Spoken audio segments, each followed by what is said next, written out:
중소 지역 서점들이 온라인 서점과 대형 서점에 밀려 점차 자취를 감추고 있습니다. 실태를 취재했습니다. 계절의 여왕 5월을 맞아 봄꽃 축제 등 각종 축제가 잇따라 개최됩니다. 풍성한 프로그램을 소개합니다. 현대중공업의 물적 분할을 앞두고 울산시가 세수 증감에 촉각을 세우고 있습니다. 취득세는 늘어나지만 직원들이 자리를 옮기면 지방소득세 등은 줄어들 전망입니다. 울산시 소방본부가 외상 후 스트레스 장애 등을 겪는 소방공무원의 정신건강을 관리하기 위해 대책 마련에 나섰습니다.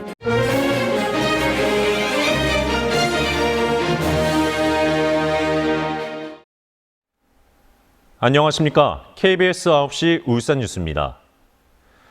온라인 서점과 대형 서점에 밀려 이제는 주변에서 서점을 찾기 힘든 시대가 됐습니다.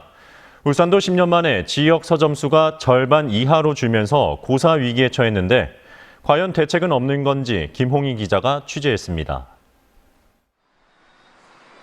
울산의 향토 서점 중 가장 규모가 큰 서점입니다.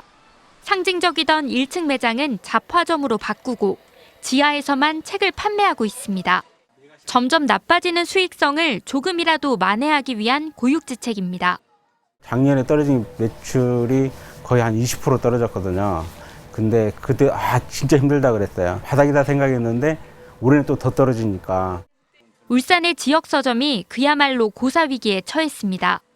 2007년 145곳이던 울산의 서점 수는 올해 70여 곳으로 절반 넘게 줄었습니다. 이마저도 학생용 참고서를 위주로 판매하는 곳을 제외하면 20여 곳 남짓입니다. 고령화가 됐다고 보면 되죠. 젊은 사람들은 얼마 없어요. 몇 안 됩니다. 얼마나 더 줄지는 아무도 장담은 못하지요.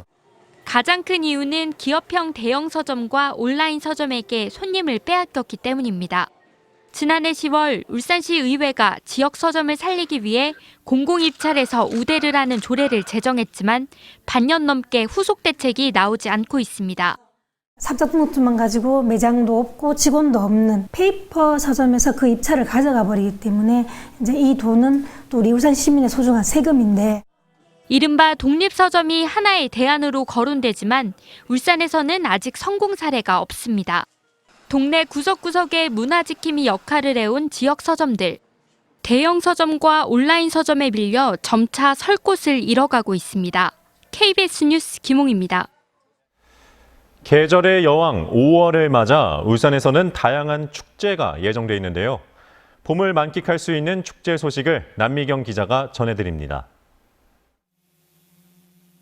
태화강변이 형형색색의 봄꽃으로 차츰 물들고 있습니다. 며칠 뒤 강변에는 싱그러운 봄 햇살을 머금은 봄꽃들로 한 폭의 풍경화가 펼쳐질 전망입니다. 울산의 대표 봄꽃 축제로 자리 잡은 태화강 봄꽃 대항연이 오는 16일부터 나흘간 태화강 대공원에서 펼쳐집니다. 꽃 양귀비와 수레국화, 안개초, 작약 등 10여 종의 봄꽃 6천만 송이를 감상할 수 있고 야생화, 전시회 등 다양한 행사도 마련됩니다. 사진 찍기도 좋고 아이들도 넓어서 좋아하고 너무 예쁜 꽃들이 여러 가지 종류로 많아서 매년 올 생각입니다. 오는 22일부터 닷새간 울산대공원 장미원과 남문광장 일원에서는 장미축제가 화려한 막을 올립니다. 시민 천여 명이 참여하는 퍼레이드와 함께 불꽃쇼, 인형극 등 다채로운 볼거리를 선사할 예정입니다. 올해로 15번째를 맞는 울산 새부리 축제는 더욱 다채로워졌습니다. 다시 타오르다를 슬로건으로 내건 이번 축제는 4개 분야의 30여 개 프로그램을 선보입니다. 가장 주목을 받는 부분은 전통 제철 기술을 복원하는 실험입니다. 울산 새부리 제철 기술 복원 사업의 경우에는 올해 드디어 돌로 쌓은 석축형 제철로로 실험을 하게 되었고요. 이와 함께 전국에서 일반부 9개 팀, 학생부 5개 팀이 참가하는 타 경연대회도 펼쳐지고 대장간 체험과 스틸아트 전시 등 다채로운 체험 프로그램도 마련됩니다. 축제는 북구청 광장과 달천 철장에서 오는 10일부터 사흘간 계속됩니다. KBS 뉴스 남미경입니다. 울산시는 오는 22일부터 26일까지 울산대공원 장미원에서 열리는 제13회 울산대공원 장미축제를 시민참여축제로 만들기 위해 시민참여자를 모집합니다. 모집 인원은 개막 점등식에 참여할 시민 50명과 장미 코스프레 워킹 퍼레이드에 참여할 시민 1000명입니다. 희망자는 8일까지 울산대공원 장미축제 인터넷 홈페이지를 통해 신청할 수 있습니다.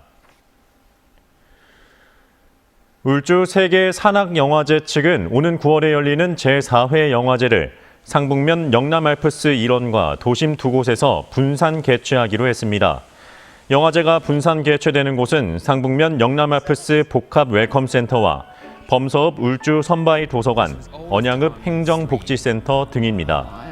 올해 영화제에서는 25개국에서 출품한 영화 150여 편이 상영될 예정입니다. 네트워크 소식입니다. 대형마트와 전통시장은 흔히 상극이라고 하는데요. 하지만 그렇지 않은 사례도 있습니다. 대구의 한 대형마트가 운영하는 상생스토어로 전통시장의 손님까지 늘어 울산 지역의 시장과 마트에도 상생의 가능성을 보여주고 있습니다. 이종영 기자입니다. 전통시장 안에 자리 잡은 마트, 이른바 상생스토어입니다. 이곳은 시장 상인들이 취급하지 않는 공산품과 가공식품을 주로 판매합니다. 마트 상품의 다양함과 전통시장 상품의 저렴한 가격이 한데 어우러져 시너지 효과를 거두고 있습니다. 게다가 마트 측이 어린이 놀이터와 문화센터 등의 편의시설을 갖춰 젊은 주부들에게 인기가 있습니다. 대형마트에서 장 보는 것처럼 여러 물건들 구매도 할 수 있고 문화센터도 이용할 수 있고 그래서 아무래도 많이 편리한 것 같습니다.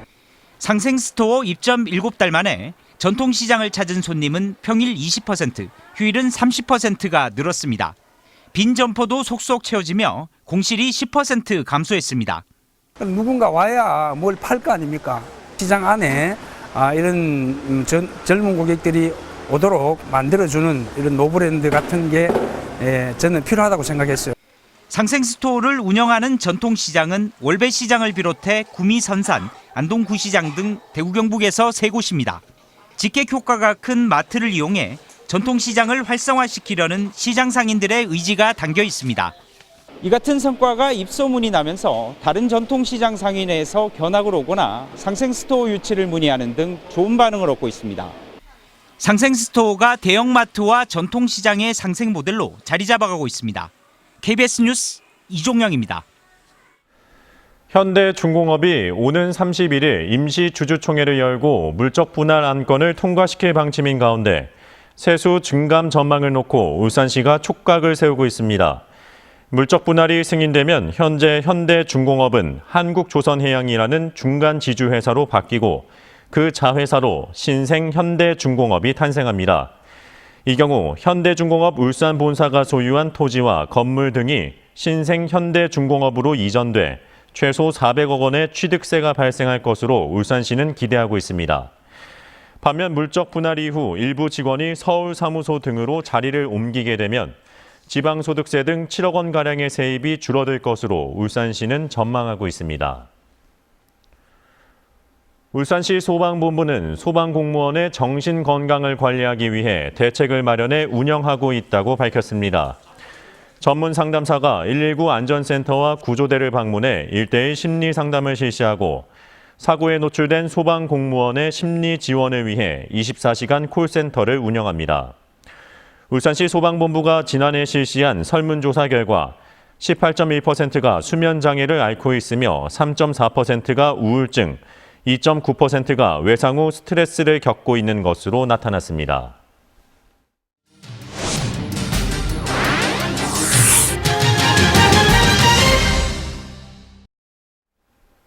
노무현 전 대통령 서거 10주기를 앞두고 전국에서 추모 행사가 진행되는 가운데 오늘 울산 태화강 대공원에서 시민문화제가 열렸습니다.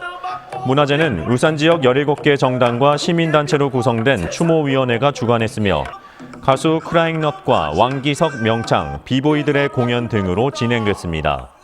추모위원회는 오늘 19일까지 시내 곳곳에서 새로운 노무현을 주제로 추모 사진전을 개최하고 노 전 대통령의 기일인 오는 23일에는 시민참배단을 모집해 봉하마을 묘역과 자택을 방문할 예정입니다. 울산시가 사회적 기업과 마을 기업을 아우르는 사회적 경제 기업의 자립을 돕기 위해 사업개발비를 지원합니다. 사업개발비는 기술개발 등 연구개발 비용과 시장 개척을 위한 마케팅, 품질 개선 비용 등으로 사용될 수 있으며 연간 5천만 원에서 최대 1억 원을 지원받게 됩니다. 울산에 주소지를 둔 사회적 경제 기업이면 오는 15일까지 통합정보 시스템을 통해 비용 지원을 신청할 수 있습니다. 동남지방통계청은 울산의 양파 재배 면적을 조사한 결과 3월 기준 52헥타르로 지난해 같은 기간보다 20% 감소했다고 밝혔습니다.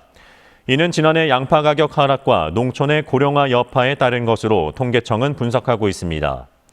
한편 울산의 마늘 재배 면적은 지난해 같은 기간과 동일했다고 통계청은 밝혔습니다. 유망 중소기업에게 정부와 지자체가 지원을 하는 글로벌 강소기업에 일진기계, 레베산업, 한국몰드, SIS, 보성 등 5개사가 선정됐습니다. 이들 기업은 앞으로 4년 동안 브랜드 개발 등을 위한 2억 원의 지원금과 산학연 기술개발 사업 참여 우대 등의 지원을 받게 됩니다. 울산시가 올해 후계농업 경영인과 청년창업 후계농업 경영인 등 14명을 선정했습니다. 선정 경영인은 후계농업 경영인 3명, 청년창업 후계농업 경영인 11명이며 품목별로는 축산 6명, 원예 5명 등입니다. 이들은 최대 월 100만 원의 영농 정착 지원금을 3년까지 지원받을 수 있으며 최대 3억 원 한도 연리 2%로 3년 거치 7년 분란 상환의 창업자금을 융자받을 수 있습니다. 북구가 여름철 성수기를 앞두고 이달 10일까지 농어촌 민박의 실태를 점검합니다. KBS 9시 울산 뉴스를 마칩니다. 고맙습니다.